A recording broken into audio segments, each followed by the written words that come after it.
Well, Donald Trump has unveiled a raft of punishing tariffs ranging from minimum 10% to as high as 49%, targeting countries around the world. The U.S. president said he will impose a 10% universal tariff on all imported foreign goods, in addition to reciprocal tariffs on a few dozen countries. Now, speaking in the White House Rose Garden, Trump unveiled these tariffs on what he called Liberation Day, calling the tariffs a declaration of economic independence.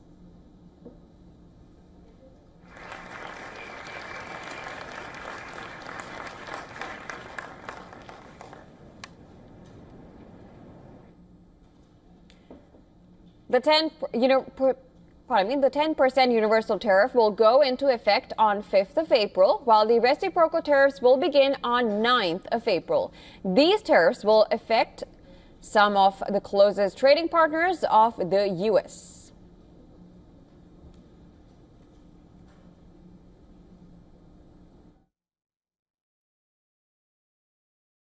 You see the numbers. The numbers are so disproportionate. They're so unfair. At the same time, we will establish a minimum baseline tariff of 10%. You notice that on the chart. And that'll be on other countries to help rebuild our economy and to prevent cheating. So we're going to have a minimum of cheating, and we're going to be very severe on the people that at the gate that watch the tariffs and watch the product coming in, because there's been a lot of bad things happening at the gate. Now, Trump claimed that the U.S. has been looted, pillaged, raped, and plundered by nations near and far. Trump claimed that he was very kind and so was only imposing half the amount that those countries taxed U.S. exports. But we will charge them approximately half of what they are and have been charging us. So the tariffs will be not a full reciprocal. I could have done that, yes, but it would have been tough for a lot of countries who didn't want to do that. I'd like to see the... Now, in the middle of his hour-long speech, the president displayed a chart that showed the unfair fees that countries placed on the U.S. alongside the new USA discounted reciprocal tariffs. Trump reserved some of the heaviest blows for what he called the nations that treat U.S. badly. This included 34% on goods from China, 20% from the European Union, and 24% on Japan. Now, some of the worst hit trading partners were in Asia, including 49% for Cambodia, 47% for Vietnam, and 44% for Myanmar, which was recently hit by a devastating earthquake. Trump said he would impose a baseline tariff of 10% for the rest, including Britain. If you look at that, China, first row, China, 67%. That's tariffs charged to the USA, including currency manipulation and trade barriers. So 67%, I think you can, for the most part, see it. Those with good eyes, with bad eyes. We didn't want to bring, it's very windy out here. We didn't want to bring out the big charts because it had no chance of standing. Fortunately, we came armed with a little smaller chart. So 67%, so we're going to be charging a discounted reciprocal tariff of 34%. I think, in other words, they charge us, we charge them less. So how can anybody be upset? They will be, because we never charge anybody anything. But now we're going to charge. Think of the European Union, very friendly. They rip us off. It's so sad to see. It's so pathetic. 39%, we're going to charge them 20%. So we're charging them essentially half. Now, speaking about India, President Trump described tariffs by New Delhi as very, very tough, adding, as India charges us 52%, so we will charge them half of that, 26%. Trump has telegraphed the move for weeks, insisting tariffs will keep the United States from being ripped off by other countries and spur a new golden age of American industry. But many experts warn that tariffs risk triggering a recession at home and a damaging trade war abroad.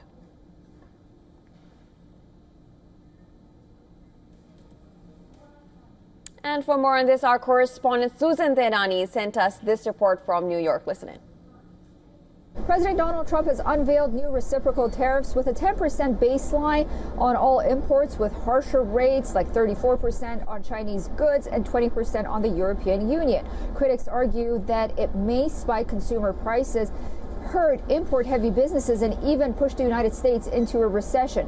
But supporters are saying the opposite. They see it as a bold move to revive American manufacturing, reduce dependency on foreign supply chains, and also level the playing field in global trade. They say that the short-term pain is worth the long-term gain of reshoring jobs and protecting national industries. The question is whether or not these tariffs will ultimately boost the U.S. economy or create what some are calling a trade war. Susan Tehrani reporting from New York for WION World is One. All right, for more on this, we are also being joined by Gaurav Sansanwal from Washington, D.C. He is fellow for the India Chair at the Center for Strategic and International Studies. He supports the chair's commercial and economic engagement with stakeholders in the United States and India. Thank you so much for taking out your time and joining us on the show. Thanks for inviting me, Jyotsna. Right, so let's begin asking this. Trump presented the imported taxes, which he calls reciprocal tariffs, and they range from 10 to 49%. Before we get into the details of what gets impacted, if you could just give us your first reactions to this. No, Jyotsna, I think given that this has ranged from 10 to 49, as you described, and that this is a part of a larger effort to address what President Trump describes as trade imbalances, wherein he's trying to target countries that have that the US is a deficit with when it comes to trade balances. When we look at that overall context and see that India's placed at 26%, so we find that India is actually on the relatively lower end of the pack. Because countries go as high as 49% for Cambodia or 47% for Vietnam. And so from that respect, I think the big story here is that this could have been a lot worse for India, and that India stands as of now on the lower end of the spectrum. Right. Now let's talk about India. I believe we can get into what sectors get impacted and the most by, and how much, and what does it precisely mean for Indians? Yeah, Jyotsna, I think President Trump has been very clear in this executive order that this impacts all the imports coming into the US. But if we read the executive order carefully, we find that there is actually a list of exceptions. And so Annexure 2, which points out 37 pages of exceptions, ranging from petrochemicals and to chemicals and other areas. So overall, the areas that will get heavily impacted would be agricultural goods, apples, dairy, rice are some of the ones that have specifically been mentioned in the commentary. The auto industry will get impacted, and that includes the components industry. Some of the equipment industry will get impacted, specifically the telecom equipment in routers and switches, and of course pharmaceuticals as well. And so when we think about this, the best approach is everything gets impacted except the exceptions list. But the sectors where India has a relatively larger share of exposure, ranging from agriculture to pharma to auto. And these are also the sectors which are politically important for President Trump to address trade imbalances in. I think these are going to be the highlights. And for the average Indian, I think it's also important to emphasize that you and I are going to keep talking about tariffs this entire year. Because we've seen in the past few weeks that President Trump has shown some flexibility in approaching the issue. But also the fact that India is negotiating a bilateral trade agreement. And so this is not the final word on it. Yes, this is the structure now, but I suspect we will see more revisions. Right, and because you talked about reactions, when it comes to reactions, most countries are opting to react aggressively, like Canada. Some of them are trying to keep back, and then, for example, UK and Mexico, they're waiting it out. Now, Trump said that India is going to drop tariffs substantially. Is that what we're looking at? In certain sectors, yes, Jyotsna, and that's largely from an economic reform perspective in India. That is largely the direction in which the country has been headed. which is why you see the overall weighted tariffs of India having come down in the recent years. They used to be well above 20%. Now the WTO figures are around 17%, and after the recent budget announcements, India is already at 11% or less. And so overall, there are areas where India sees that its domestic industry is now prepared and more competitive to handle competition. And in those areas, it makes sense for India to compete more freely and to allow that consumer choice for its people. So I would not be surprised if India sees this as an opportunity to actually do what we describe in the trade universe as tariff rationalization, right? And so there's always an opportunity in a crisis, and I think that is how India would be looking at it as it negotiates the trade agreement with the US. And now that you're based in Washington, you can probably bring us more reactions from there. And most economists predict that trade wars could stall the global economy. Are we actually looking at a global trade war? Josna, that's been last few weeks. I think we are seeing a fundamental sort of restructuring of trade balances and trade relationships between the US and its partners. And for most countries, including India, US is a really, really important trade partner. India has a nearly $50 billion surplus with the US in its trade. And so overall, given that President Trump is determined to restructure some of those relationships, yes, this will be a huge shock for the industry, which is why we are seeing the reaction in the markets, which is why we are seeing anticipation in the markets, and there's been uncertainty because there's been back and forth. So I think yes, we are likely to see a lot of back and forth in the coming weeks. But I think dust will settle down as countries identify what their priority areas are, and there is give and take, and there are concessions to be made. So yes, we are looking at economic uncertainty because of the large exposure to US as a trade partner. But things will settle down as countries talk, and that's been happening as we've seen between US and Japan and Korea and others. Yeah. Right. And talking of America, Trump did say that he's doing all this so that he can get more money in the Treasury. Will that happen? Jyotsna, that is one approach that President Trump believes in.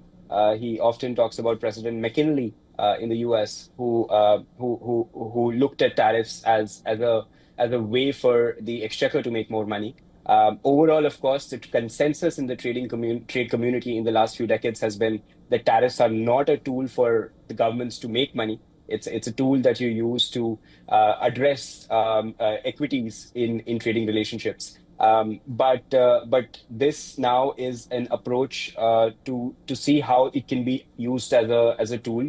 That is his idea. And given that now it's being implemented, yes, there will naturally be some reaction to that, and but we have to wait and watch how much of this materializes, because somebody would need to sit and do an econometric analysis to understand how much benefit was there at the end once you factor in the fact that other countries will also react to this in their own different ways. And sometimes they do that in a way that is not easily discernible when they look at non-trade barriers. So some country may react to this by putting more non-trade barriers, which also hurt.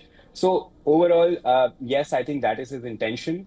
Will he be successful? I think the jury is still out on that, and we'll have to assess that once this game is played out. Right now, the turf has only been set, and this is fairly early. Right. And of course, I think we'll be able to see that very closely if we talk about early trends. So we will have a report on that, on the early trends as of now. If you could just stay with us and give us your reaction to that. Sure. Right. So early trends in financial markets on Thursday show risk-off bets and lower treasury yields. While there is no break of prior ranges on market rates, it still smells like they want to go lower ahead. Now, AFP reports that gold surged to a new record high on safe haven demand, extending its all-time highs to 17 times this year during a 20% rally. Trump's latest salvo also turbocharges the worldwide trade war. He began a conflict likely to be marked by tit-for-tat strikes that destabilize supply chains, stoke inflation, and encourage more countries to form alliances that exclude America. Trump has announced a swathe of tariffs that he hopes will fund income tax cuts and incentives manufacturing reshoring. In the long run, it may deliver positive for the U.S. economy, but the measures taken mean a painful transition period ahead. The dominant reaction is one of apprehension on what this all means for activity, and hence another push lower in market yields has been the main outcome. The impact reaction has been lower equities as priced from the futures. But the picture being painted from a generic market sense is negative for stocks. Anticipate further fallout over the coming days. Now, Australian blue chip stock index fell nearly 2% after the Trump tariff announcement. This currency market has faced major volatility around the U.S. tariff announcement. The new global trading regime still argues for a stronger dollar, but it won't be easy to convince markets protectionism is here to stay. The Canadian dollar and Mexican peso held up gains thanks to USMCA exemption from reciprocal tariffs, while the yen remained the favorite hedge as risk sentiment soured. The yen strengthened over 1% against the US dollar in early exchanges on Thursday. The worst hit region by the tariff announcement is undoubtedly emerging Asian currencies, with several countries hit with high tariffs. Right. So we just gave you a report and we talked about how Asia is being impacted. These are the latest trends that the market are showing. What is your reaction to that? No, Jyotsna, absolutely. I think, as you pointed out, there has been volatility, and that is to be expected given the sharp shifts. Also, because certain countries always use currency valuation as a method to respond to tariffs, and that's one of the barriers, in fact, that countries track. Because you could just change the valuation of your currency and benefit irrespective of what the tariff on you is. And so I think the pathway out of this is to end the economic uncertainty around tariffs and negotiate and get concessions, and that would require some giving some concessions as well, which is what India is managing to do on the sidelines. Because while the big story today is the tariffs, we should also remember that the two countries are negotiating a trade agreement, which India is trying to fast track, given that it has a fall deadline. And if the bilateral treaty comes through, that would give a positive signal to the markets, at least in the US-India lane, that there is now stability, and we can expect this preferential trade arrangement to last for the next 4 years, at least, if not beyond. So I think that is the path for the rest of the countries, that you need to sit and exchange and do concessions. Otherwise, if countries keep doing the back and forth as they're doing right now, then naturally there will be volatility. All right. Well, of course, as you said, juries is out, and we'll have to wait and watch what kind of long-term implications this brings us. But thank you so much for coming on the show and giving your perspective. Of course. Thanks so much, Jason.